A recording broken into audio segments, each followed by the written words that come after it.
신명기 19장 1절부터 21절 말씀 한 절씩 교독하시겠습니다. 제가 먼저 읽겠습니다.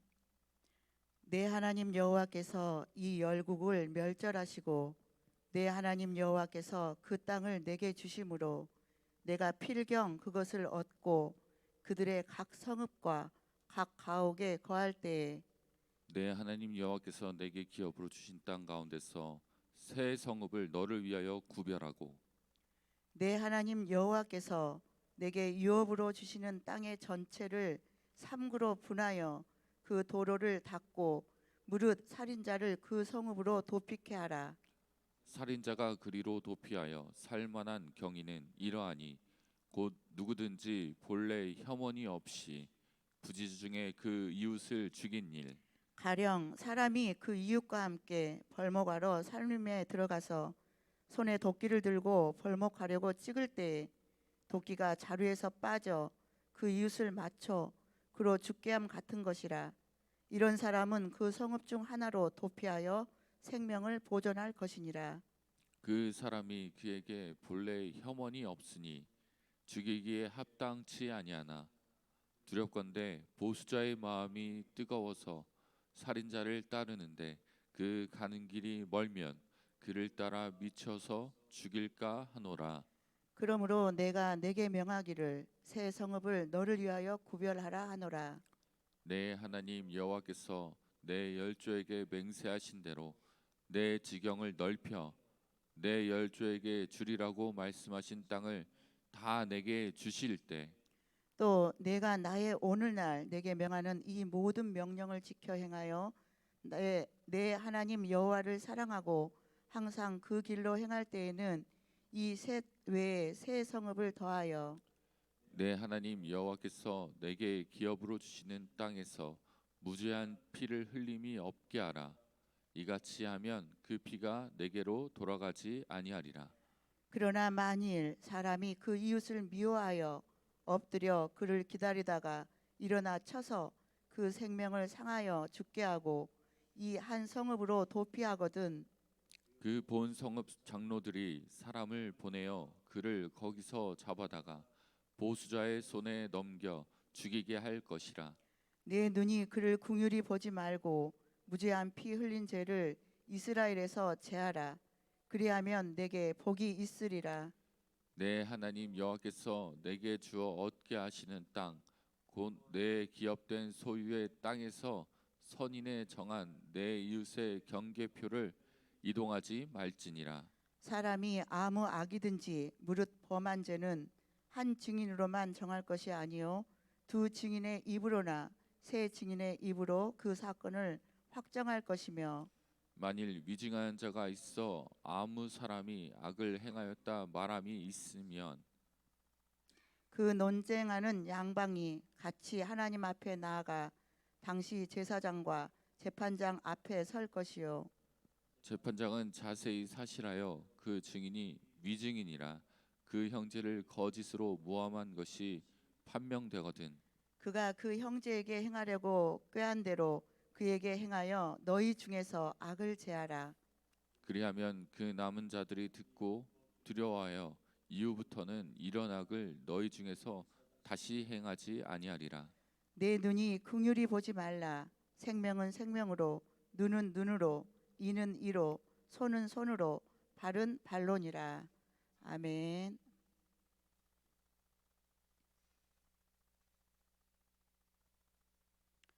신명기는 가나안 땅을 보기만 하고 들어가지 못한 모세가 광야 40년을 회고하며 출애굽 2세대에게 선포한 세 편의 설교로 구성되어 있습니다.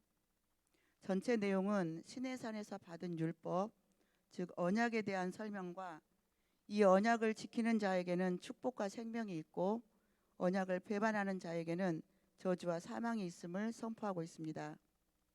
오늘 19장 말씀은 두 번째 설교에 들어가 있는 내용으로 1절부터 13절에서는 도피성에 대하여 그리고 14절에서는 경계성 문제 그리고 15절부터 마지막 21절에서는 재판의 증인에 대한 규례로 이것은 십계명 중 이웃사랑에 대한 전반적인 규례들을 언급하고 있기도 합니다. 즉 도피성의 문제는 십계명 중 6계명인 살인하지 말라와 연관되어 있고요. 그리고 경계성 문제는 8계명 도적하지 말라, 그리고 10계명 이웃의 것을 탐내지 말라라는 말과 연결되어 있습니다. 그리고 거짓 증인의 문제는 9번째 계명과 관련된 규례입니다. 1절부터 3절까지 말씀을 같이 한번 다시 읽겠습니다. 내 하나님 여호와께서 이 열국을 멸절하시고 내 하나님 여호와께서 그 땅을 내게 주심으로 내가 필경 그것을 얻고 그들의 각 성읍과 각 가옥에 거할 때 내 하나님 여호와께서 내게 기업으로 주신 땅 가운데서 새 성읍을 너를 위하여 구별하고 내 하나님 여호와께서 내게 유업으로 주시는 땅의 전체를 삼구로 분하여 그 도로를 닫고 무릇 살인자를 그 성읍으로 도피케 하라. 아멘. 1절부터 3절에서는 요단 서편의 새 도피성을 말하고 있습니다. 가나안 본토의 새 도피성입니다. 1절을 보면 멸절하시고라는 말이 있는데 이 말은 케리트입니다. 자르다, 베어내다, 파괴하다는 뜻을 가지고 있는데 이 말씀은 그 근원되는 밑동부터 잘라내어 다시는 소생할 수 없게 만드는 것으로 이것은 죄에 대한 하나님의 철저한 심판을 나타낼 때 사용됩니다. 레위기 18장 말씀에 보면 이스라엘 자손들이 애굽과 가나안 땅에 가증한 일과 그 풍속들을 따를 때 하나님께서는 29절에서 무릇 이 가증한 일을 행하는 자는 그 백성 중에서 끊쳐지리라 라고 말씀하시는데 이때 케리트가 사용하고 있습니다. 필경이라는 말은 마침내라는 반드시라는 뜻이고요. 그리고 거할 때라는 말씀은 지금 현재는 요단 동편 모압에 진치고 있는 상황입니다. 그런데 이제 요단을 건너가 가나안 땅에 정착하게 될 때를 얘기하고 있는 것입니다. 2절에 보면 새 성읍이 나오는데요. 요단 서편, 즉 가나안에 들어가서 도피성으로 구별할 새 성읍을 얘기하고 있습니다. 민수기 35장에서는 하나님께서 레위 지파에게 48개의 성읍을 허락하셨는데 그 48개의 성읍 중에서 6개의 성읍을 구별하여 도피성으로 설정하도록 지시하고 계십니다. 신명기 말씀을 같이 찾아보겠는데요. 신명기 4장 말씀입니다. 4장 41절부터 43절에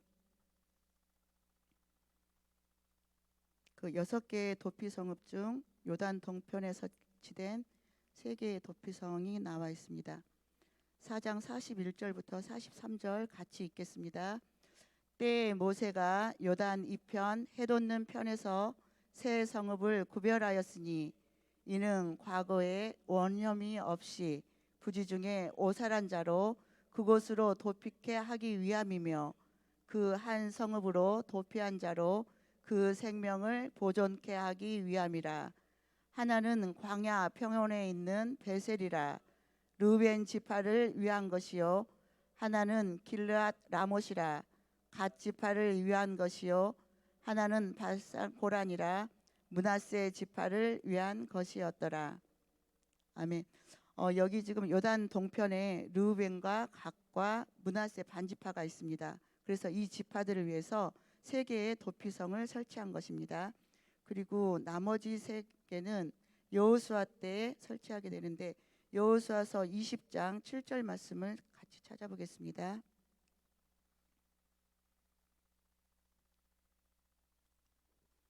여호수아 20장 7절입니다. 이것도 같이 읽겠습니다. 무리가 납달리의 산지 갈릴리 게데스와 에브라임 산지의 세겜과 유다 산지의 기랏 아르바 곧 헤브론을 구별하였고. 아멘.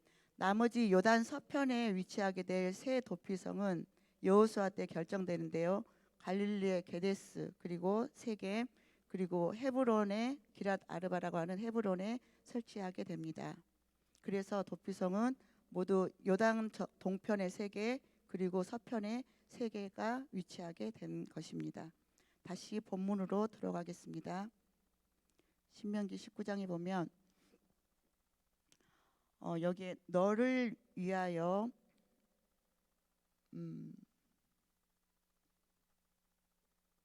2절에 보면 너를 위하여 구별하고 라는 말씀이 있는데, 이 도피성 제도는 이스라엘 모든 백성을 위한 제도임을 말하고 있습니다.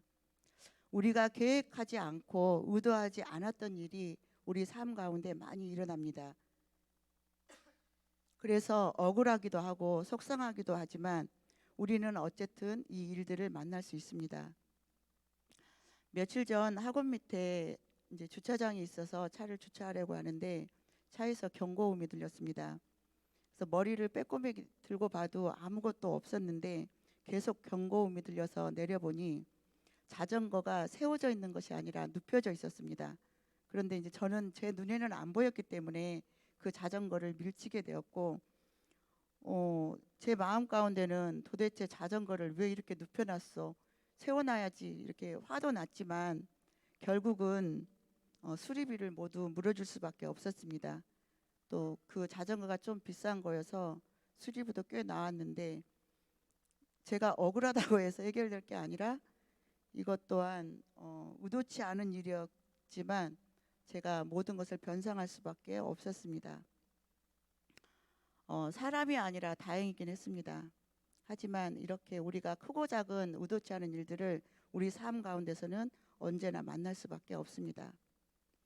그런데 이렇게 의도치 않게 사람을 상해하거나 심지어 죽이게 된다면, 그리고 그 당시에는 보복행위가 적용되었습니다.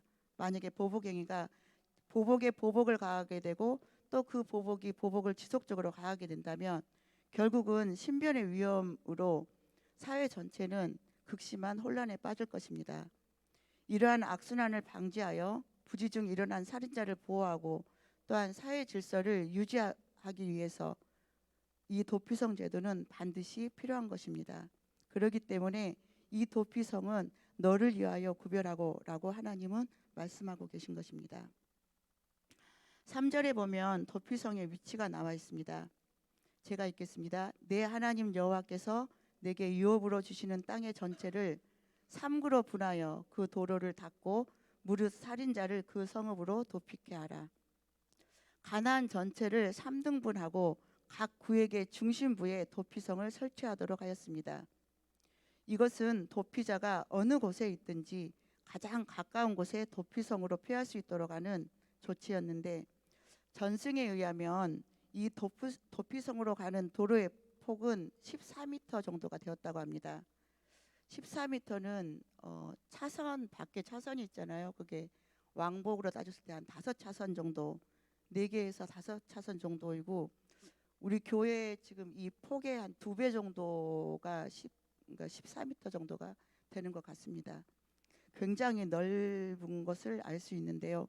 어쨌든 도로의 폭이 14m 정도가 되어야 됐고, 그리고 그 도로에는 도피성이라는 그 이정표가 방향 표시판이 반드시 되어 있어야 됐습니다.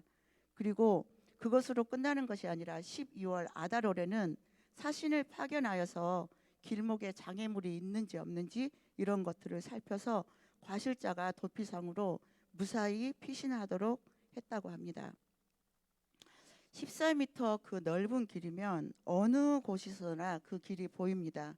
그리고 주의를 둘 수밖에 없는 넓은 길입니다. 누구나 의도치 않은 일에 노출될 수 있기 때문에 이 도피성은 모두에게 생명줄과 같은 것입니다. 이 도피성은 누구입니까? 누구를 말하고 있습니까? 누구를 계시하고 있습니까?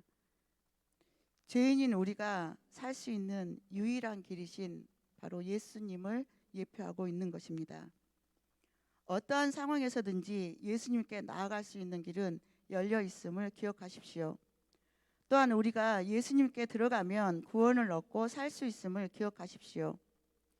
피해 보수자인 율법이 우리를 쫓아올 때 우리가 어느 곳에 숨든지 결국은 그 율법의 보응을 받고 죽을 수밖에 없습니다.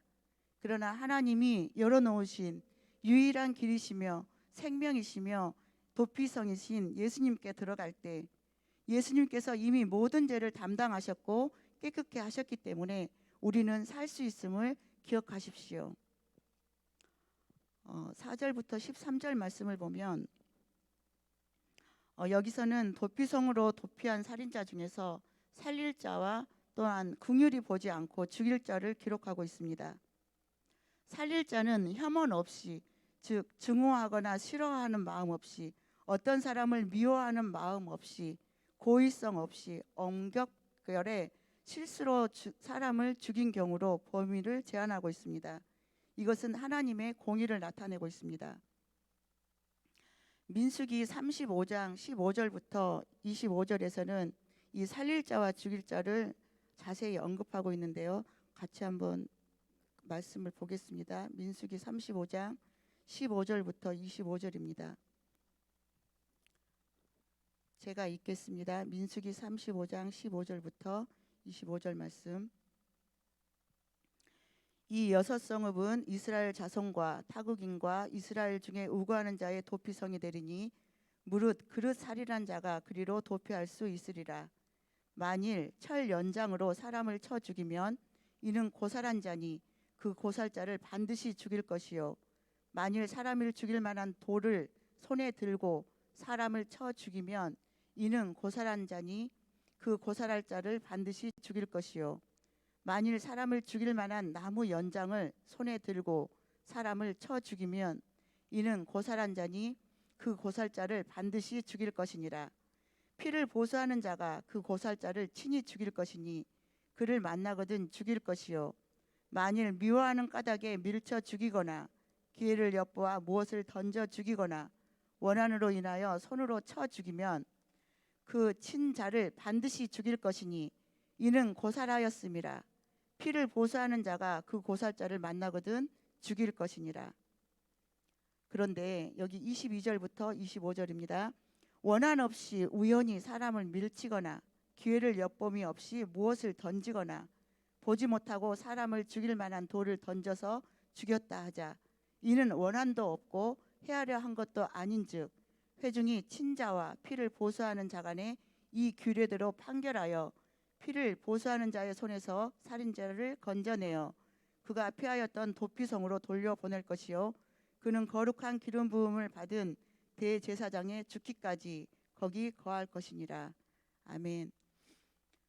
하나님은 무제한 피 흘림이 없게 하시려고 요단강 동편과 서편에 각각 세 곳의 도피성을 정하여 부지중 살인한 자를 도피성으로 도망하게 하셨지만 고의성을 가지고 살인한 자는 죽임을 당하게 하셨습니다.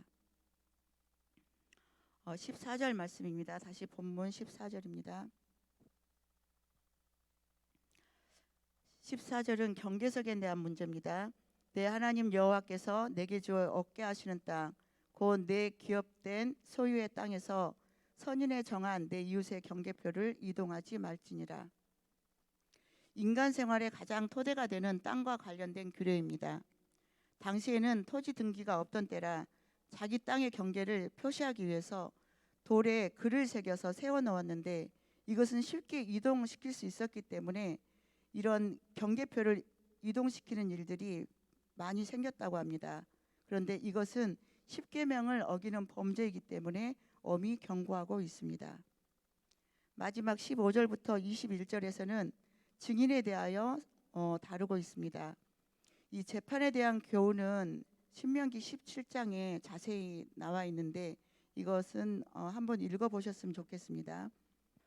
15절부터 21절 말씀에서는 사건을 확정할 때 한 증인이 아니라 두세 증인의 입으로 확정하라고 하십니다. 이것은 한 사람의 증인으로 인한 부조리를 막기 위한 조치입니다.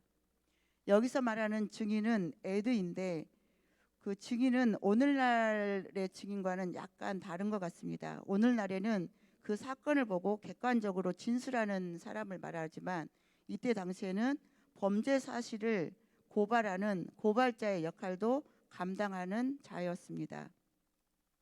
그렇기 때문에 증인의 역할은 굉장히 중요했고 또한 그 증인에 대하여 이곳에서는 엄중히 다루고 있는 것입니다.